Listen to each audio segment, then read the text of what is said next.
अमेरिकी सदर Donald Trump ने अफ़गानिस्तान को धमकी दी है कि वो बग्राम एयर बेस जो है वो अमेरिका के हवाले कर दे।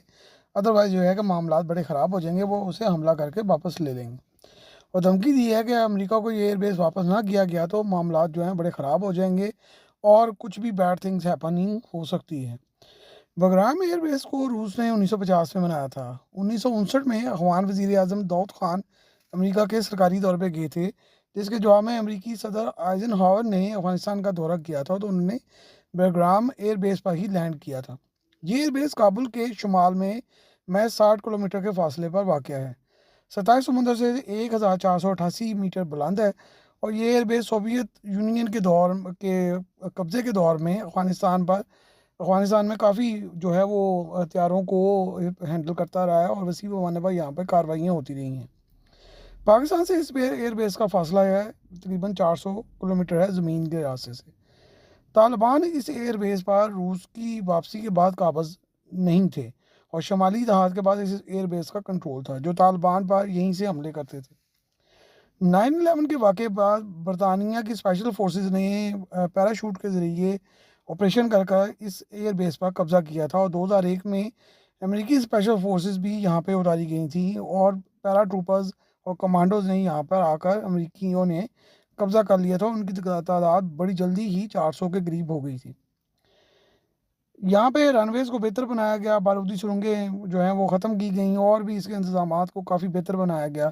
फिर इसके बाद इटालियन जो फ़ौजी और पोलिश फ़ौजी भी यहाँ पे पहुँचा दिए गए और एयर बेस की हालात को काफ़ी बेहतर बनाया गया। यहाँ पर बहुत ज़्यादा इन्वेस्टमेंट की गई और बड़े-बड़े ऑपरेशंस के तमाम इंतज़ामात यहाँ पर मुकम्मल कर लिए गए। कँधार एयर बेस से वो भी उस वक़्त अमरीकियों के कब्ज़े में था। तमाम जो परवाज़ें थीं यहाँ पर भी भेजी जाती थी। सदर बुश और सदर ओबामा ने भी यहाँ पर इस एयर बेस का जो है वो दौरा किया था। तकरीबन 20 साल ये एयर बेस जो है वो अमेरिकी कब्ज़े में रहा और तकरीबन जो है सारी जो डेवलपमेंट हुई वो अमेरिकी दौर में ही हुई। 2021 में अमरीकियों ने इस एयर बेस को खाली कर दिया था। सहूलतों के लिहाज से ये एयर बेस हर तरह की जदीद तरीन सहूलतों से मुज़य्यन था, हत्ता कि इसके अंदर पिज़्ज़ा हट और सबवे भी बनाए गए थे। इत्तलात के मुताबिक अमेरिका ने यहाँ से जाते हुए तकरीबन $7 बिलियन का जो असला था वो भी यहीं पे छोड़ गए थे, जबकि इस एयर बेस की तामीर पर तकरीबन $2 से $3 बिलियन भी खर्चा आया था। हैरत अंगेज़ हकीकत यह है कि अमरीकी सदर ने अचानक इस एयर बेस की वापसी का मुतालबा क्यों कर दिया है और ये बड़ी एक हैरत अंगेज़ सी डेवलपमेंट है। अभी तक चीन, रूस, पाकिस्तान, मुत्तहिदा अरब अमारात, तुर्किया और उज़्बेकिस्तान ने ही सिर्फ अफ़गान हुकूमत को तस्लीम किया है, जो इस वक्त वहाँ पे मौजूद है। चीन पहला मुल्क था जिसने अफ़गानिस्तान में अपना सफ़ीर मुकर्रर किया था और रूस पहला मुल्क था जिसने अफ़गान हुकूमत को तस्लीम किया था।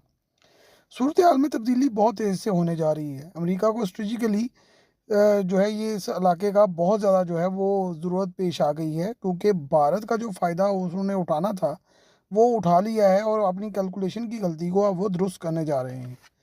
भारत ने अमेरिका से फ़ायदा हासिल करने के अलावा अपनी खारजा पॉलिसी को भी अपने हाथ में रखने की कोशिश की और स्मार्ट प्ले करने की बहरहाल कोशिश हमेशा वो करते रहते हैं, जिसकी अमेरिका ने उनको काफ़ी हद तक जो है छूट दिए रखी है, लेकिन अब ये छूट उन्होंने वापस ले ली है, क्योंकि अमेरिका भारत के ज़रिए इर्द गिर्द के हर मुल्क पर अपनी धौंस रखना चाहता था, जो कि मुमकिन नहीं हो सकी और उन्होंने उनको टेस्ट करके देखा पाकिस्तान के साथ जंग करके। जब पाकिस्तान जंग से वो फारग हो गए तो फिर उन्होंने बहरहाल उनको फारग करना ही था, क्योंकि भारत उनके लिए अहम नहीं है, उनकी पॉलिसी उनके लिए हमेशा अहम रही है अमरीकियों के लिए। अमरीकियों का ख्याल था कि भारत अगर ये जंग जीत जाता है और भारत पाकिस्तान को ज़्यादा डैमेज पहुंचा देता है तो यकीनन पाकिस्तान पे हमले के बाद नुकसान शदीद होगा। पाकिस्तान जो है वो माफ़िया मांगेगा और यूएनओ के ज़रिए पाकिस्तान पर दबाव का खेल जो है वो खेला जाएगा, जो सारे का सारा अधूरा रह गया। अब अमरीकियों को चीन, रूस, खलीजी ममालिक और ईरान को कंट्रोल करना है और उनको एक ऐसी जगह चाहिए जहाँ से वो तमाम ऑपरेशंस कर सकें, और ये ताकतवर तरीन बेहतरीन जगह जो है उनको हर सूरत चाहिए ताकि वो मैदान जंग में आकर बैठ जाएं। और वो बहरहाल किसी मजबूरी के तहत ही यहाँ से गए थे, लेकिन अब वो उसको दोबारा से हासिल करने के लिए बहुत ज़्यादा तगड़ो करने वाले हैं। पाकिस्तान को उन्होंने न्यूट्रलाइज करने के लिए अपने साथ मिला लिया है और अरब ममालिक के साथ नती करके पाकिस्तान को खामोश करवा दिया है। खलीजी ममालिक को भी खामोश करवाया गया है कि पाकिस्तान से मदद लो, मुझे एतराज़ नहीं है, اور پاکستان کو طاقتور ترین دکھانے کا یہ ثابت کیا جا رہا ہے کہ انڈیا جو ہے وہ بیک فٹ پر چلا گیا ہے، حالانکہ ایسا نہیں ہے۔ امریکی اپنے دوست کو کہیں اور سے جو ہے وہ مہربانیاں دلوا رہے ہیں، جس میں اسرائیل، جاپان اور دیگر ممالک جو ہیں وہ انڈیا کو کافی اوبلائج کر رہے ہیں۔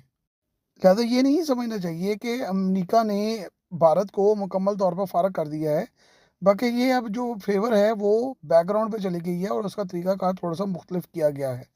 اپنے ملک میں انہوں نے بہرحال ان کو آنے کا جو راستے ہیں وہ کافی کم کر دیے ہیں، لیکن یہ نہیں کہا جا سکتا کہ امریکہ نے بھارت سے اپنا تعلق جو ہے وہ کمزور ترین سطح پر لے آیا ہے، بلکہ اندر سے ان کا تعلق جو ہے ابھی بھی بہت زیادہ مضبوط ہے۔